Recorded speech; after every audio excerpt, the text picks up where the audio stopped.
É fascinante observar como a política, quando a gente assiste aos noticiários diários, transparece ser apenas um grande teatro improvisado, né? Nossa, com certeza. A impressão que fica é a de um cenário caótico, com debates acalorados o tempo todo. Exato. Umas alianças que parecem não fazer o menor sentido, trocas de farpas intermináveis. Parece que, tudo acontece solto no ar. Como se não houvesse regra nenhuma guiando as ações dos grandes atores políticos, sabe? Essa é, sem dúvida, a ilusão mais bem-sucedida do cenário público. É a sensação de que as decisões são tomadas puramente no calor do momento. Em discursos de palanque, apertos de mão em salas fechadas. Mas a realidade jurídica por trás de tudo isso é diametralmente oposta. É uma máquina bem calculada. E é por isso que a nossa imersão de hoje tem um foco cirúrgico. Nós vamos mergulhar fundo no nosso material de estudos de hoje, que trata especificamente do artigo 17 da Constituição Federal. Que é um dos temas que mais derrubam candidatos em provas de alto nível. O examinador não quer saber da política do noticiário, ele quer a engrenagem jurídica. Exatamente. A engrenagem dos partidos políticos. E a nossa missão aqui é muito clara.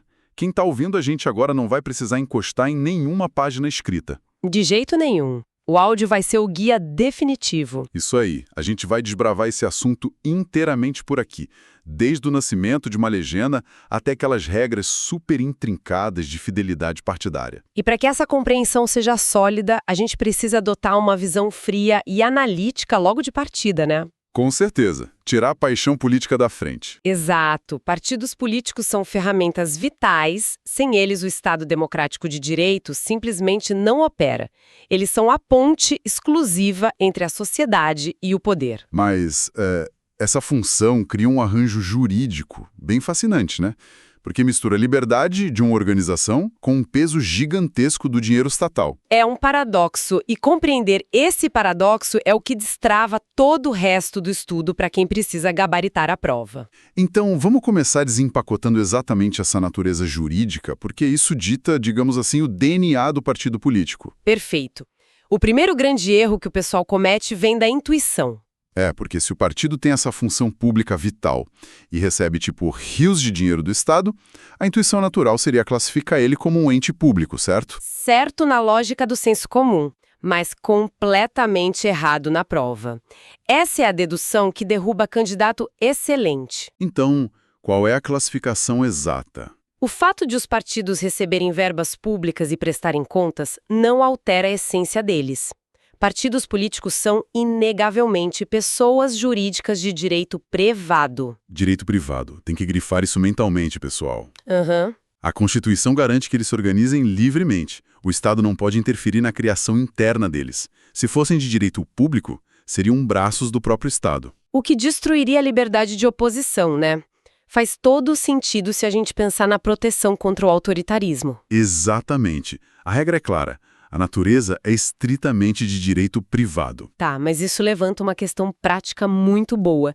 Se eles são entidades privadas, tipo uma associação civil qualquer, como é que eles passam a existir oficialmente? Aí entra um conceito que salva pontos preciosos. É o conceito do duplo nascimento. Duplo nascimento, gostei do nome. Como funciona essa cronologia? O processo acontece em duas etapas obrigatórias e sucessivas.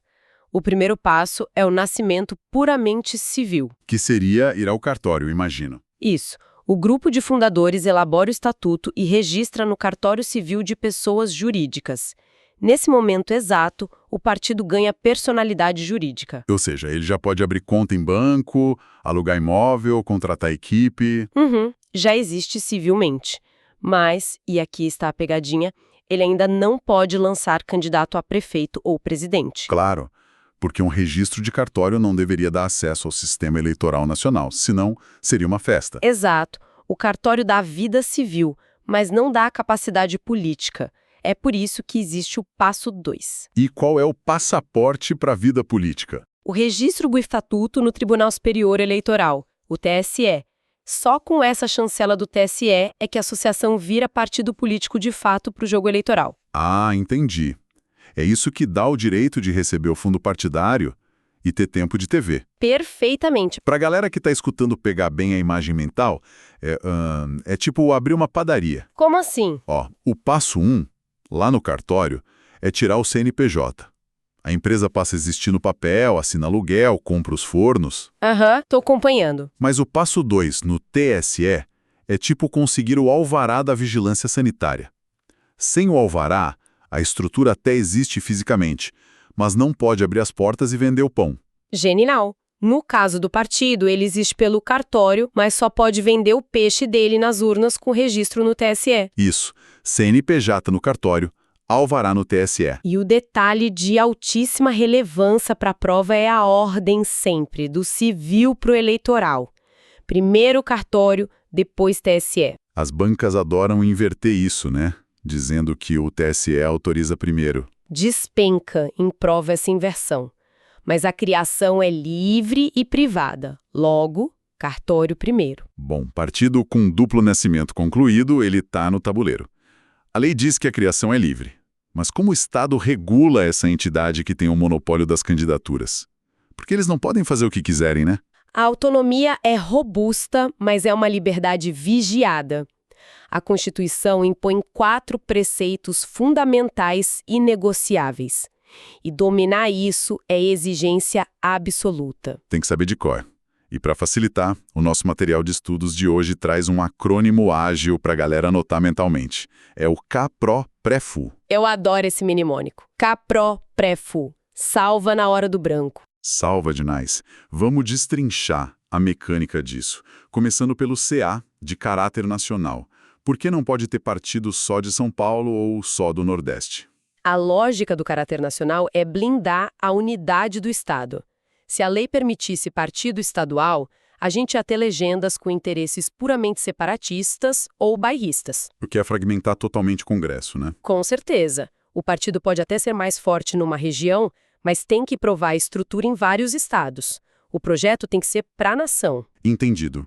Aí a gente vai para a segunda sílaba, o PRO, que é a proibição de receber grana de entidade ou governo estrangeiro. Ou de se subordinar a eles.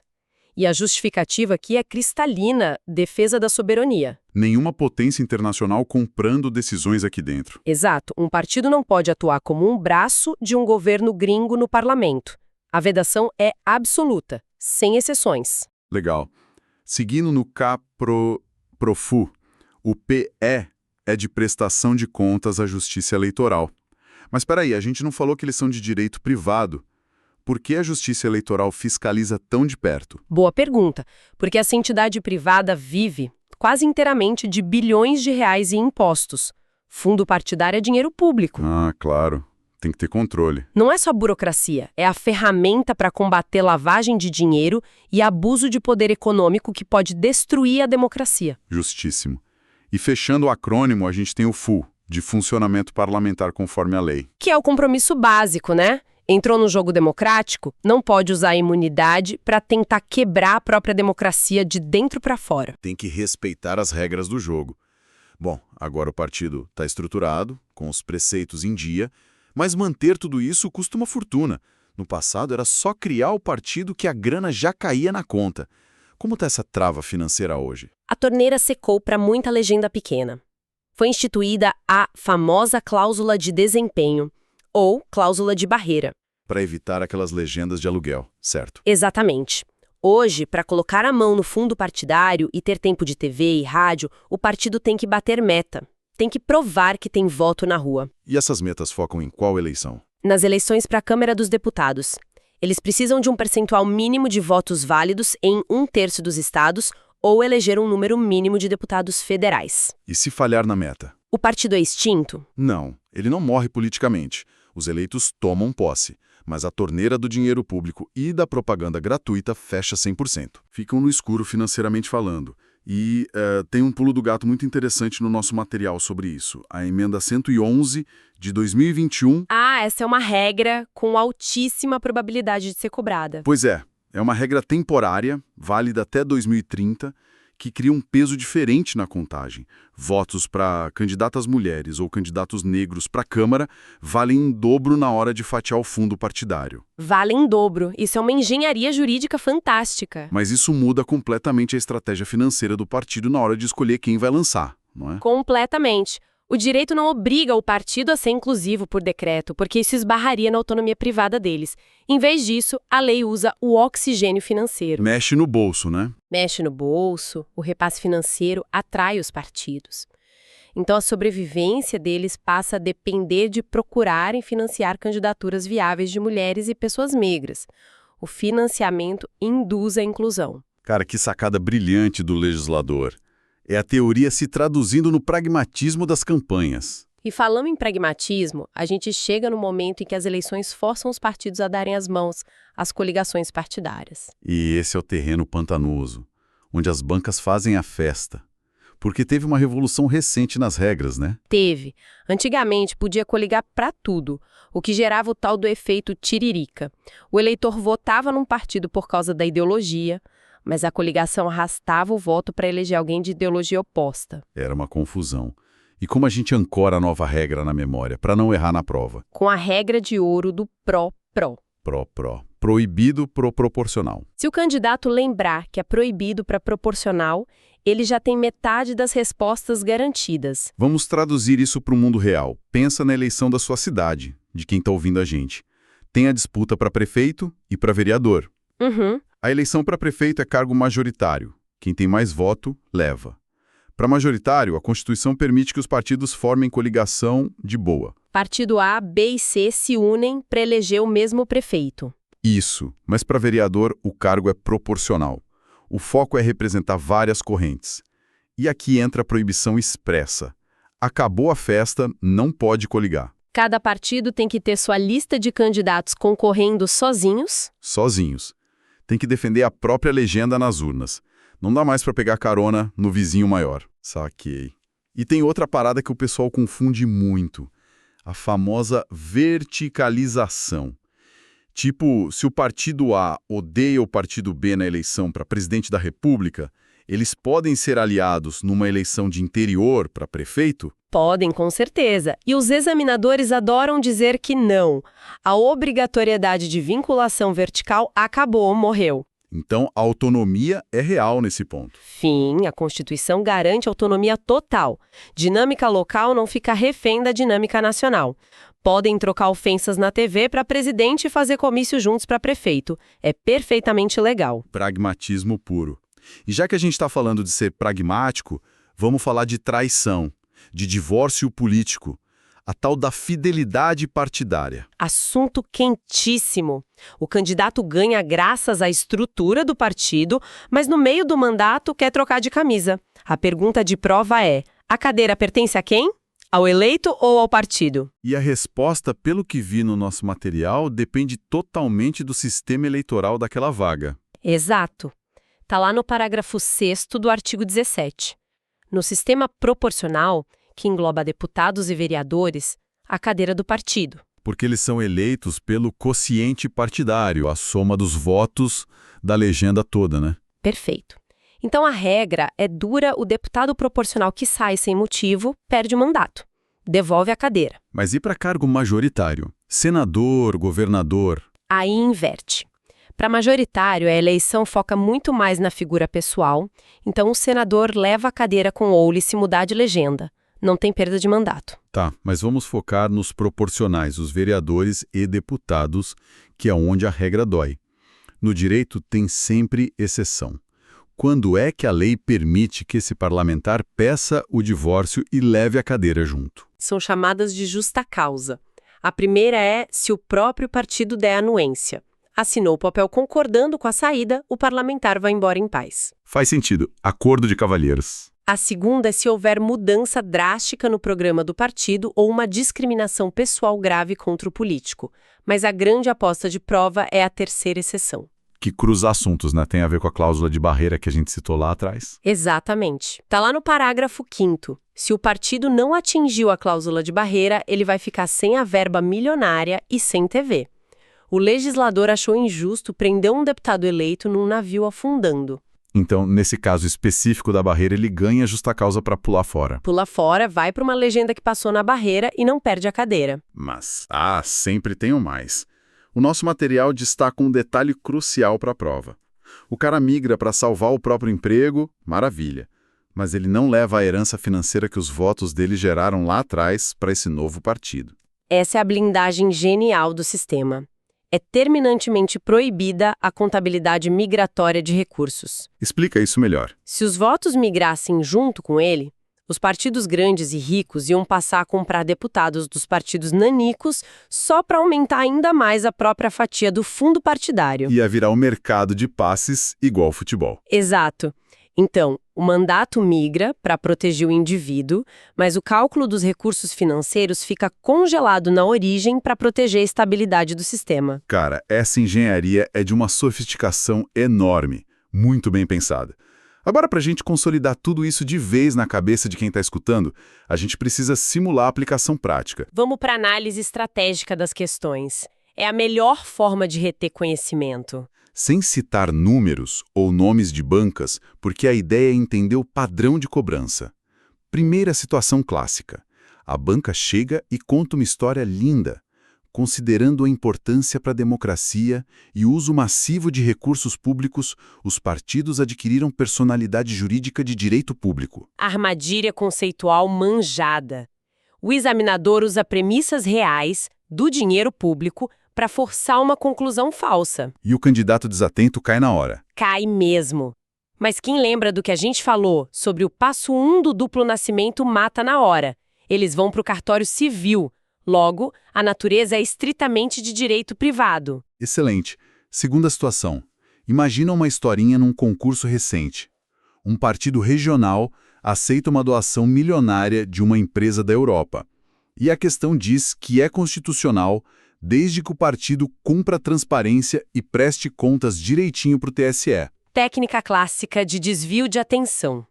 A banca joga a prestação de contas, que é uma atitude louvável e correta, para disfarçar as duas bizarrices da narrativa. Quais bizarrices? Usa o nosso CA pró-pré-fu. Primeiro, violou o CA. Não existe partido puramente regional, lembra? Caráter nacional é obrigatório. Bem lembrado. E a segunda? Violou o PRO. Proibição total de grana estrangeira. E transparência não lava dinheiro ilegal de fora. Então a narrativa é toda furada.